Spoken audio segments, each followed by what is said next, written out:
So where I come from, it's a bit proper to keep up with long, or to start with a long introduction. So I'll try to honor that tradition, but at the same time trying to maintain our time here.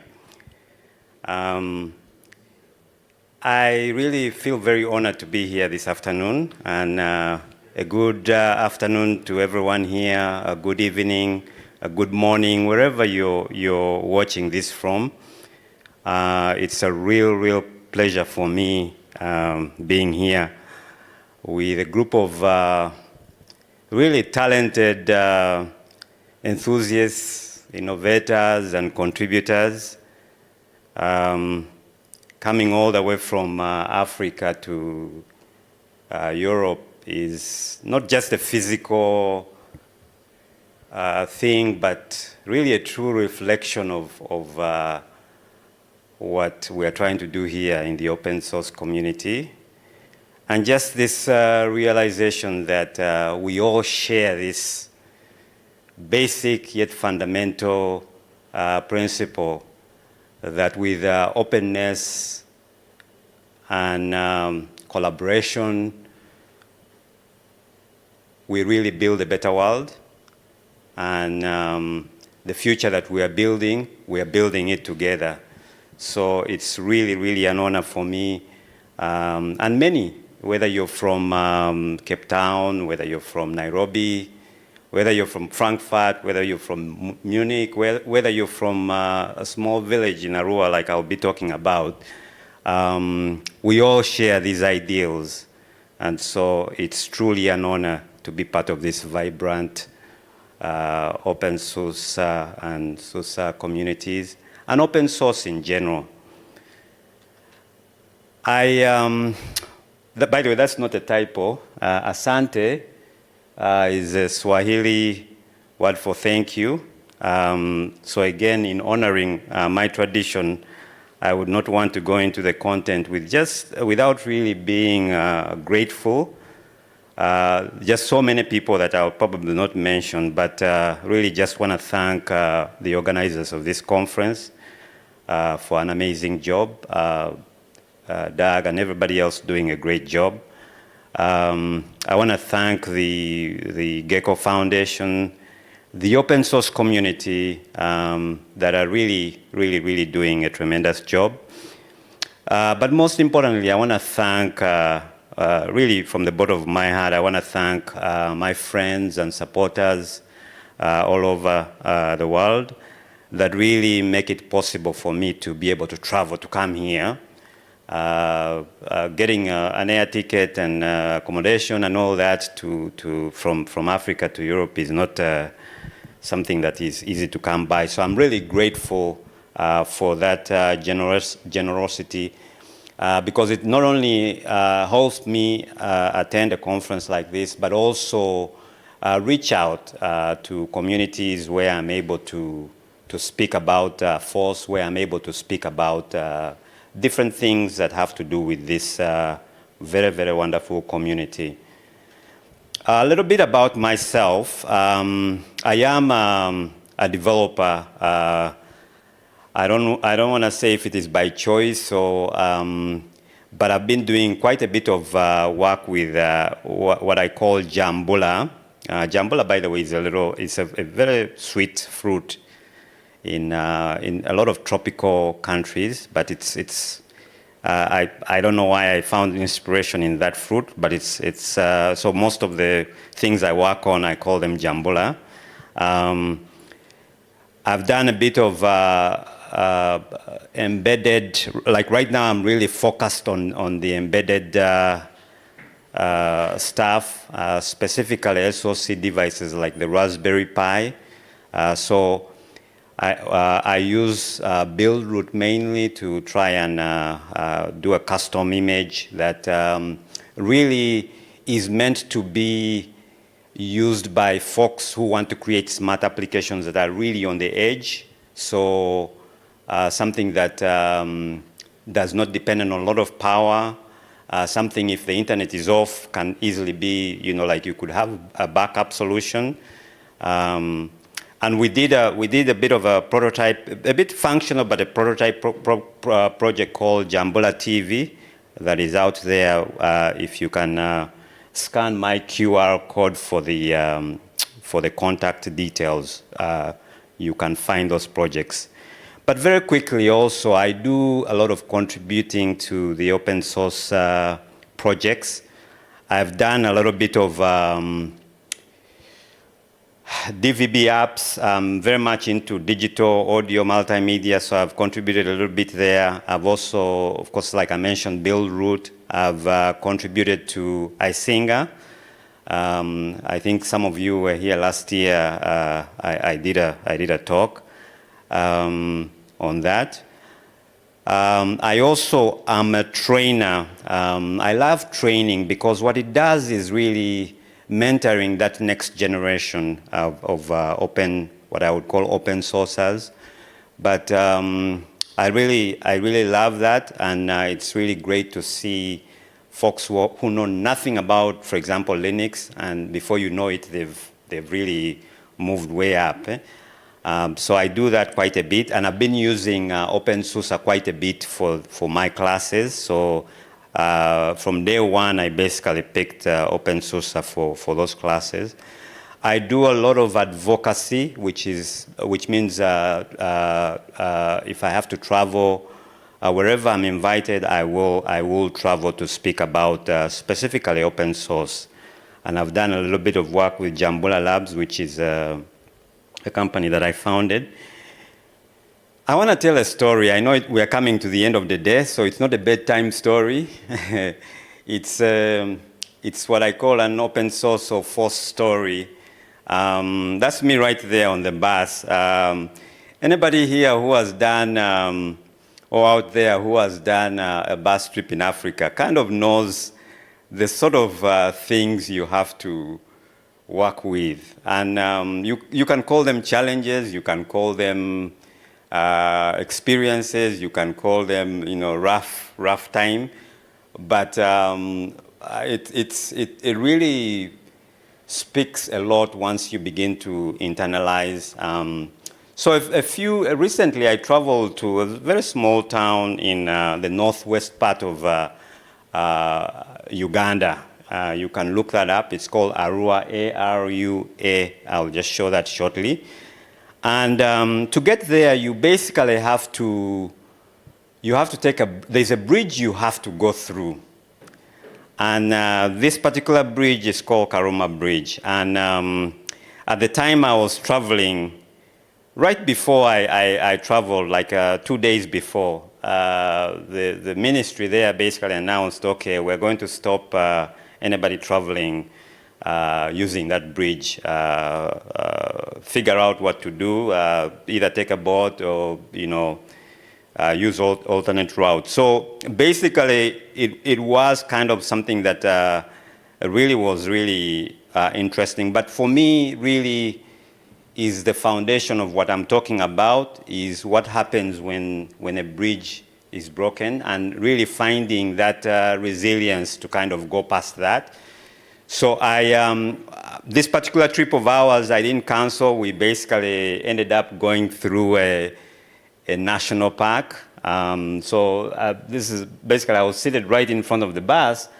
And that part of Uganda has like a lot of wild, really beautiful, if you ever visit, it's called the Makshon Bay National Park, Makshon Falls National Park. Do visit it. Lots of wildlife that you get to see. And as much as I was seated there, and of course everybody the inconvenience, because you then have to travel a little bit longer, right? So another 2 hours extra.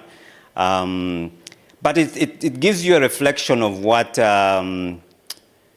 resilience is like, really knowing that at the other side, there are communities that are counting on a lot of external outreach, communities that have to go about their day-to-day businesses and all. And Arua is one of those very, very resilient and vibrant cities. It's actually it sits between the Democratic Republic of Congo and South Sudan. So, and then of course you have Uganda. So it's a very multi-ethnic town. But I really got, I don't want to say surprised, but really amazed at what is happening there, because you have open source actually leading the way in terms of innovations.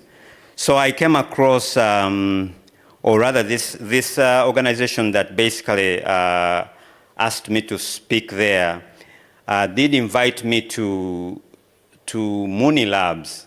They're basically like a community, they reach out to communities to provide healthcare. And right now they are using open source applications like DHIS2 and OpenMR. By the way, DHIS2 is quite a bit popular in a lot of African countries. Actually, a lot of ministries are using that to provide primary and secondary health care. So it's a very big tool being used at a lot of institutions. But Moni Labs is also using it, and they're doing some very great work. I talked to a group of students at Moni University, and really very committed, because they're trying to have them go into the community and impact those communities using the tools they learn. And so they use quite a bit of open source software also there. Moodle, Big Blue Button, obviously as their learning platforms. I want to share a couple of people that I really met, and really just to bring out this idea of resilience and innovation in places where you really don't expect. I met a very wonderful lady called Christine Yokoko. She was a student, but just recently graduated and from Moni University, and basically she'd been using Big Blue Button.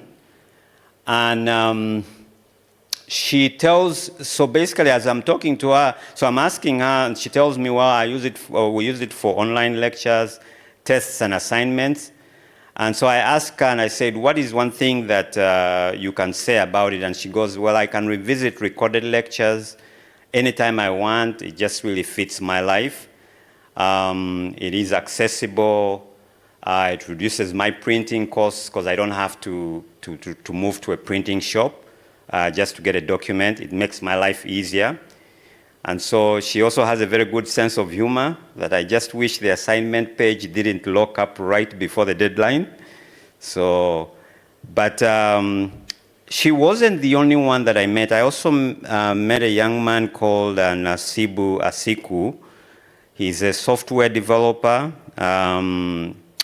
with Moni Labs, uses the DHIS health system, and they're basically tracking pregnancy-related health outreach data. But he's not only really passionate about what he does, but also the idea that open source is an enabler.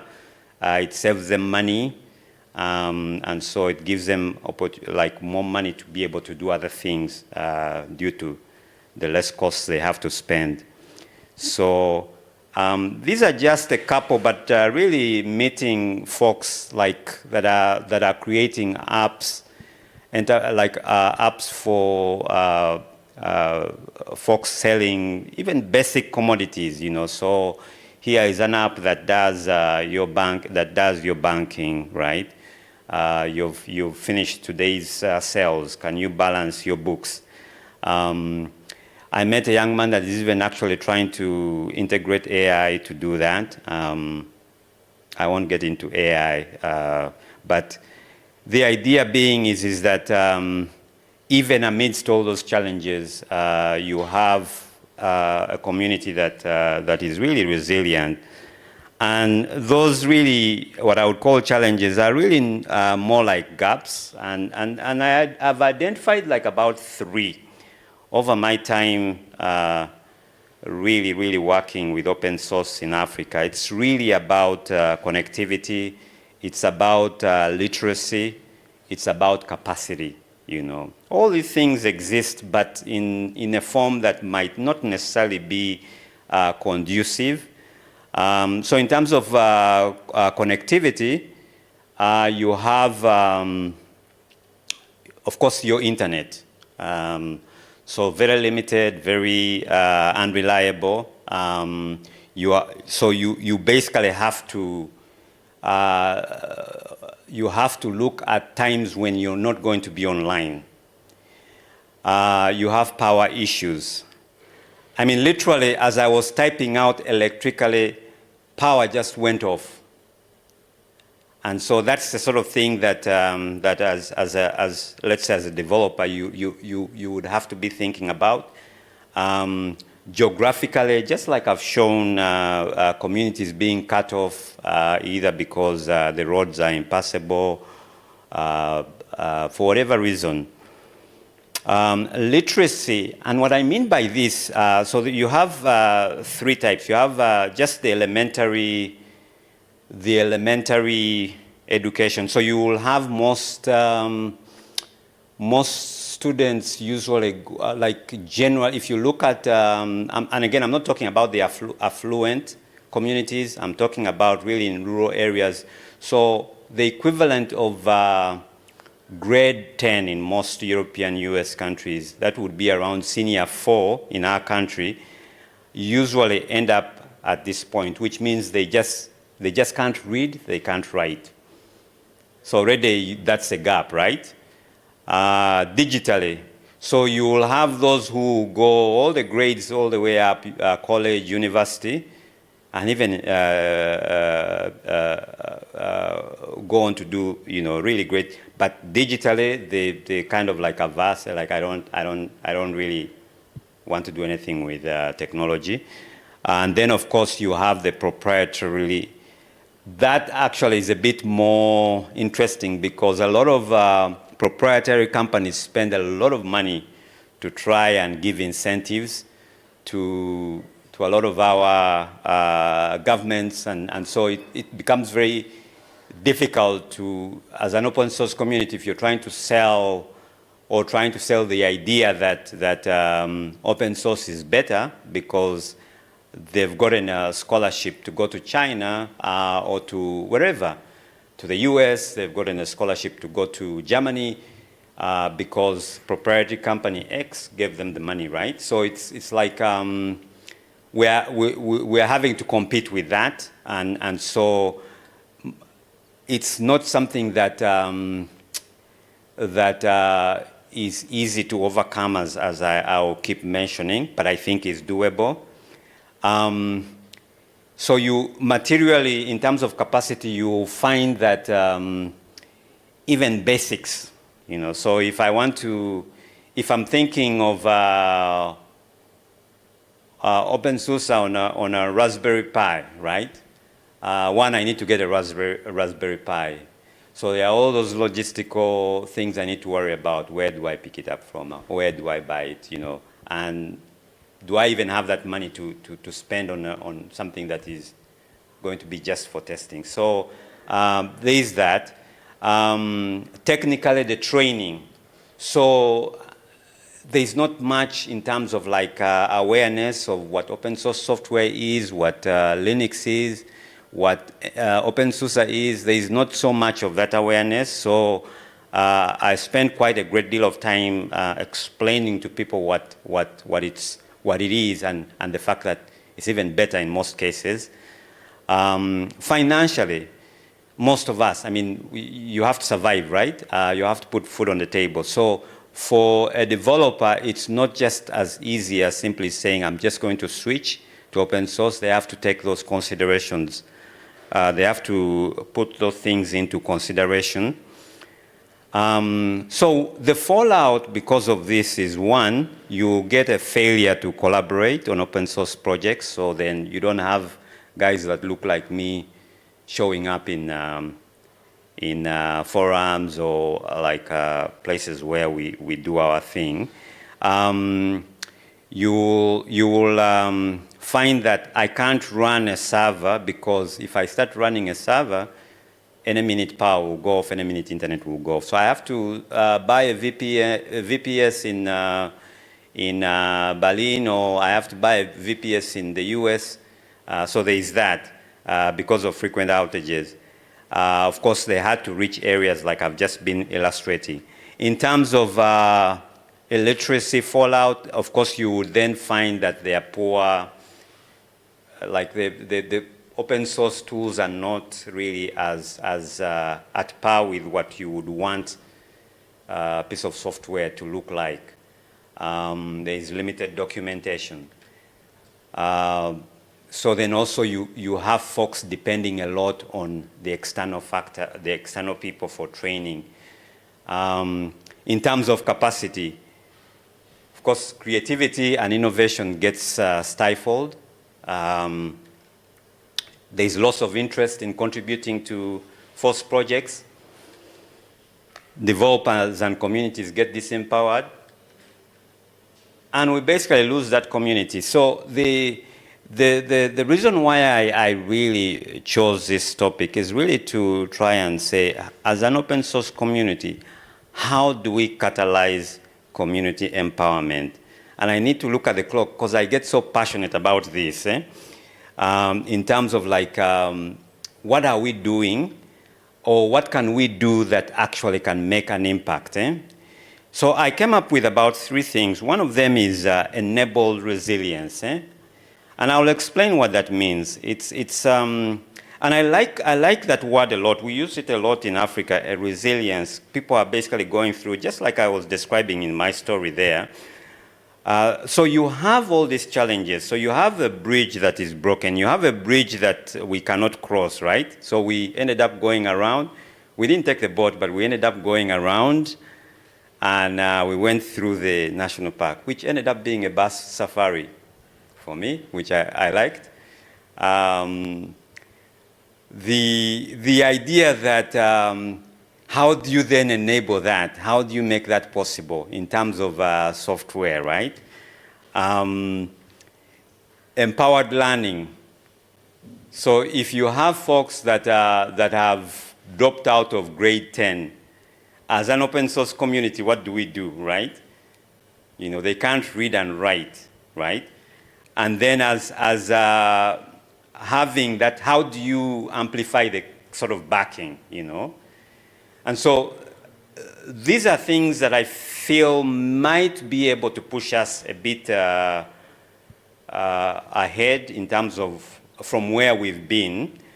And in terms of enabled resilience, I feel like that would really mean when you're, as a software developer, as you're coding, think about your app. Think about what you're doing. If power went out, right? I mean, don't just imagine that it's just here, you're going to have the power always here, right? Just think about it. If power all of a sudden cut off, you don't have a UPS, you don't have, you know, what happens to your routines, right? What sort of shutdown process? What sort of backup system? What sort of, you know, think about that. Are you localizing? And we've talked about this a lot in the open source community, localizing languages, you know, making it easier for people to read, you know, and to read like the application, to read the documentation. Being able to back people, not so much as a giveaway, as a handout, but simply saying, look, this person has this challenge. They need to host a server so they can spin up like an openSUSE VM somewhere. They don't have those resources. They can't afford the $5 a month or, you know, 10 euros a month, wherever it is, to basically do that. You can partner with the developer and say, okay, don't worry about that. I will cover that. This goes a long way. It's not, because these guys are not, they're not really looking at handouts, they're simply saying, look, between the choice of having to host that, that setup there, versus me focusing on my family, eating, I'll probably go the other route. So that's what I mean by amplified backing. It is, and I feel like it's a new way, or it's sort of like a revised way of how we need to be thinking. And it's not necessarily like you're simply handing out, you're simply amplifying and saying, I will back you up, guys, we'll back you. What is it in terms of what you would need? Do you need hardware, right? This is what we can do for you. So I feel like that is an area that is so important and that keeps most folk in a lot of these areas kind of like, you know, forget it, I'll focus on other things. Code equitably, right? That's what I mean, you know, think of your users. I mean, who knew Big Blue Button would be used in Arua? Very, very remote area, but it's like it's a lifesaver. Who knew DHIS2 is being used to save folks? Eh? So you are making a difference. You are making a difference with your code. So yeah, I know sometimes we joke around, we're like, yeah, you know, you put in your comments, you do, but it is actually, it is really making a difference. So that's what I mean by coding equitably. Being code mentors, you can mentor. I mean, a lot of these young people, I did a session with them, and I was trying to do like, even something as simple that you take for granted, git clone, git pull, basic command you can look at, you know. So it doesn't take much to be able to make that that mentorship happen. You don't need an organization. You don't need you know, to do just something like that. Empowering, and again, that's really like similar to the backing in a sense that there are apps already that are being built, open source apps that are being built by these guys in very rural places. You know, look at their code. Tell them, no, you probably need to be doing this. You need to do that. You need to do this. So it could really change, you know, like a lot of like the life of someone just simply because of just the 2 minutes, 10 minutes, whatever you spend on that. So how, like, what is the strategy? And that's always like the thing. Everybody's like coming up with all kinds of strategies, right? So I came up, the next slides are really more like quotes. Know the leaks, right? So these are African proverbs and quotes. You know, as someone who has lived in a roof that is leaking, I know that you will know where not to put that mattress, right, at the end of the night or at the beginning of the night, because you know, okay, it leaks right here, right? But what I mean by that is you already have lots of, it's not just me, lots of developers and open source at that in many countries in Africa right now. They know what is happening, they know the terrain, use them to make that impact. When the music changes, so does the dance. Again, we are saying, what can we do as an open source community? We need to, whatever we've done really isn't getting us to like where we're empowering as many people. I feel we can do better, and I'm urging you, and really, as I would say, call to action is to really say, you know, we can change the way we've been doing it, you know, and because the landscape is changing, you know, and there's just so much that is happening, and so the models of support of yesterday no longer do work today, so we need to be adapting to that. why bother? I mean, you can say, oh, well, you know, like, why bother, right? Again, the child who is not embraced by the village will burn it down to feel its warmth. Because eventually you will have those developers ending up having to do other things that may not necessarily be positive in terms of the ecosystem. So that child needs to be looked after. And anyway, no one should really be left behind. That's really that's our mantra, and that's something I'm so proud of. This is not even on the script, but this is something I'm so proud of. Being in this community, we really embrace we embrace community, we embrace inclusion. But we need to sell that message. We need to be telling that message. A chattering bird builds no nest. I know that because I talk a lot. So I have good intentions, but they're not enough. We all have intentions. We must act. We must really say, okay, what do we do, right? And I feel like that time is really now. And someone once famous said, it always seems impossible until it's done, right? But I do believe that through collaboration, even the biggest challenge can be overcome. So I really do feel that we are at a place where we can really do great. These are just, I'm not really so much one that, I just met, I hope Martin won't mind me mentioning this, but we can make a way, right? We can make a way, you know. It's not a mountain. I mean, getting someone a Raspberry Pi board, that's not a mountain, right? You know. To me, it might be a mountain. To that person, it might be a mountain. For most of us, it might not be a mountain, right? So I feel like it is doable. So let's connect and build that bridge together. So thank you so much for your attention. I hope you support the ecosystem that is going on all over Africa. Folks are doing really, really very interesting things. And so we're trying to say, okay, we can bridge that gap.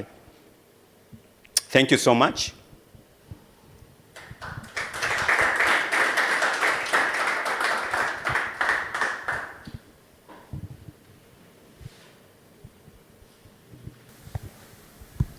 Yeah, hi, thank you for your presentation. I was wondering a little bit from which side can the initiative start for different problems, let me say. Okay. You talked about translating. I Yes. think that's something which the community inside the country Yes. can do best. Yes. They know the language, so they don't need much external help for the translation.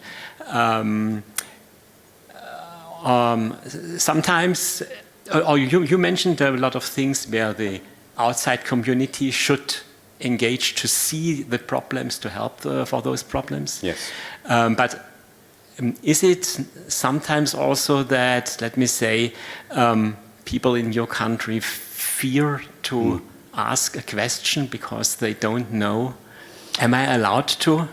Because typically I think if they do, yes, they will very often get help and an answer. Exactly, and that's thank you so much, Martin, for that, because I really, and when I travel, this particular group of students that I met in Arua, I really challenged them on that. But I think also it's there's a cultural context to where I come from. I happen to, so for me it's a little bit, I'm a little bit wacky. I don't want to, like I grew up in the U.S., studied in the U.S., so there's a little bit of that influence. But so I think it's also a cultural, we tend to not want to be so, like that straight up, right? That, okay, I need this or I need that, right?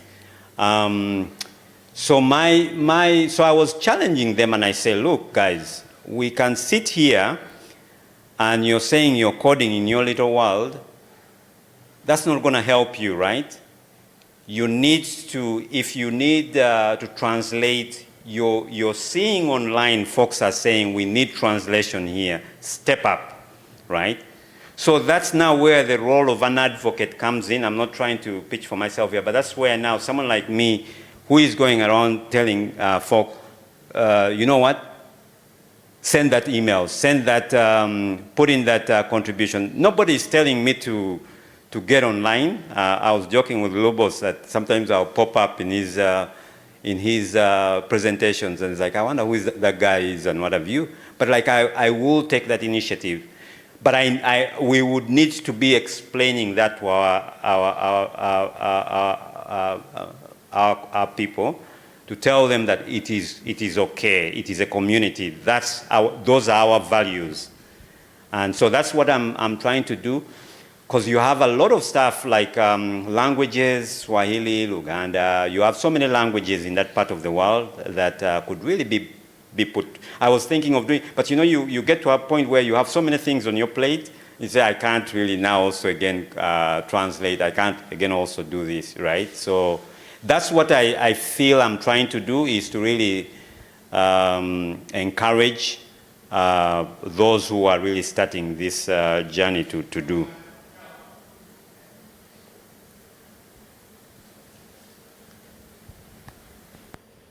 Thank you again. You're welcome. Thank you.